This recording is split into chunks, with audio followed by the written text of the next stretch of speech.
Psalms chapter 91, verse 9. Because you have made the Lord your dwelling place,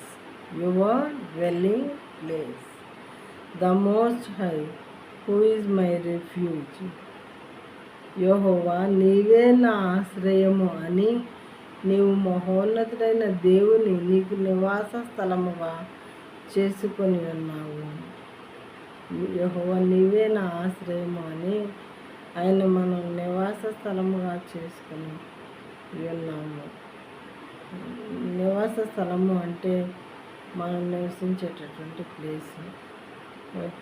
డేలో 24 hours ఉంటే మనం 23 hours మన dwelling ప్లేస్లోనే ఉంటాము, మన నివాస స్థలంలోనే ఉంటాము.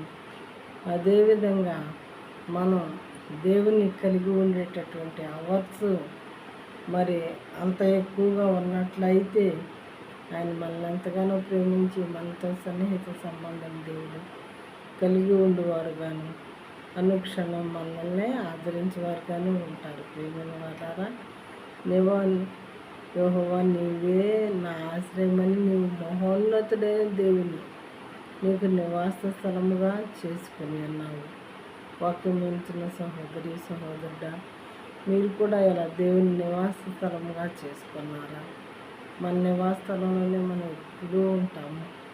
మరి ఎక్కువ గంటలో నివాసం మన ప్లేస్ డ్వెల్లింగ్ ప్లేస్ హౌస్లో ఉంటాము కాబట్టి మరి ఆ రకంగా మనం దేవుని కలిగి ఉన్నాము. ఇలా కలిగి ఉంటే మనం చాలా ధన్యులము.